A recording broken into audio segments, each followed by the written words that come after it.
নমস্কার। আজ যে কথা ছিল যে জুনিয়র ডাক্তারদের সঙ্গে নবান্নের একটা বৈঠক হবে, অর্থাৎ মুখ্যমন্ত্রীর সঙ্গে একটা বৈঠক হবে, এই যে কথাটা ছিল, এই কথাতে কিন্তু পশ্চিমবাংলার বেশ কিছু মানুষই আশাবাদী হয়ে উঠেছিলেন যে তাহলে হয়তো একটা ইতিবাচক দিক আসবে। কিন্তু জুনিয়র ডাক্তাররা যে শর্তগুলো প্রথম থেকে চাপিয়েছিলেন, সেই শর্তগুলো, তার মধ্যে শর্তগুলো অবশ্যই ন্যায্য শর্ত বলেই এখন অবধি আমাদের মনে হচ্ছে।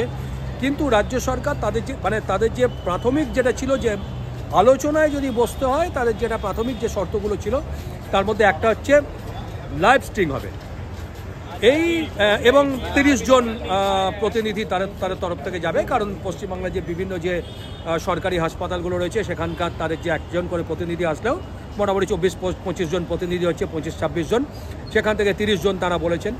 সেই একটা শর্ত ছিল এবং আরেকটা শর্ত ছিল যেটা লাইভ স্ট্রিং হবে। কিন্তু এই লাইভ স্ট্রিংয়ের প্রশ্নে কিন্তু সরকার এড়িয়ে গেল।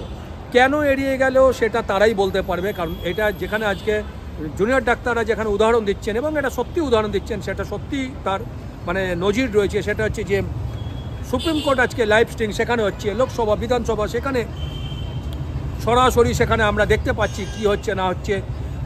সেখানে রাজ্য সরকারের এখানে কি এমন ব্যাপার ছিল যে লাইভ স্ট্রিংয়ে তাদের কি সমস্যা ছিল, কি বিশেষ কিছু বেরিয়ে পড়তো সেই ভয় ছিল সমস্ত মানুষের। কিন্তু এখন এই প্রশ্নটা যাচ্ছে, আমরা বিভিন্ন মানুষজনের সঙ্গে কথা বলছিলাম, একই প্রশ্ন কিন্তু যে বিশেষ কিছু কি তাদের রাজ্য সরকারের কি কোনো ভয়ের ব্যাপার একটা লাইভ স্ট্রিংয়ে হলে, কিসের ভয়, কেন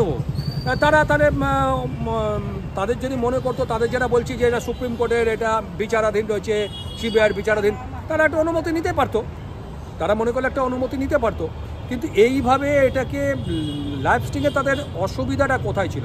হ্যাঁ, আমাদেরও তো দেখা দরকার ছিল, সাধারণ মানুষেরও তো দেখার দরকার ছিল। আমরা যারা সাধারণ মানুষ, আমরা এই জুনিয়র ডাক্তারে যে এতদিন ধরে আন্দোলন করছেন, আজকে প্রায় 34 দিন ধরে তারা আন্দোলন করছেন, এখানে সাধারণ মানুষের সাপোর্ট রয়েছে তাদের সঙ্গে এবং সেই সমর্থনটা আছেই বলেই সেই সমর্থনটাই তাদের জোর।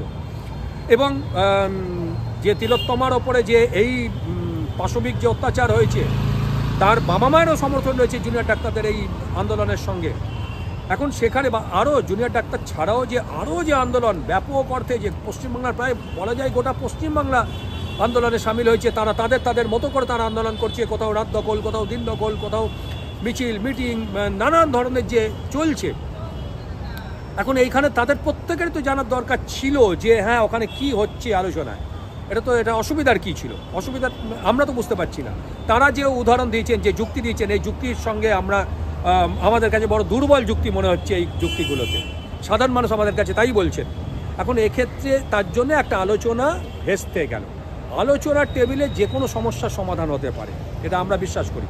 কিন্তু এই আলোচনাটাই যেখানে এগোলো না, সেখানে আর সমস্যার সমাধান সমস্যাটা থেকেই গেল।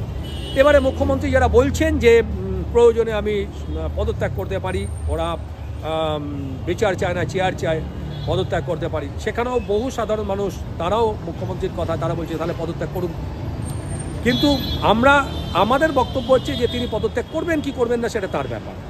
জুনিয়র ডাক্তাররা তারা পরিষ্কার বলছেন আমরা চেয়ার নয়, আমাদের ওই ডাক্তারি চেয়ারটাই আমাদের পছন্দ, তারা পরিষ্কার বলছেন। এখন কথা হচ্ছে যে সেক্ষেত্রে এবারে রাজ্য সরকার পরবর্তী তাদের পদক্ষেপ কী হয় এটা দেখার বিষয়। কারণ বল কিন্তু রাজ্য সরকারের করে চলে যাচ্ছে, তা বারবার চলে যাচ্ছে। তারা এখন তাদেরকেই পদক্ষেপ নিতে হবে যে তারা কি করবেন এই বিষয় নিয়ে।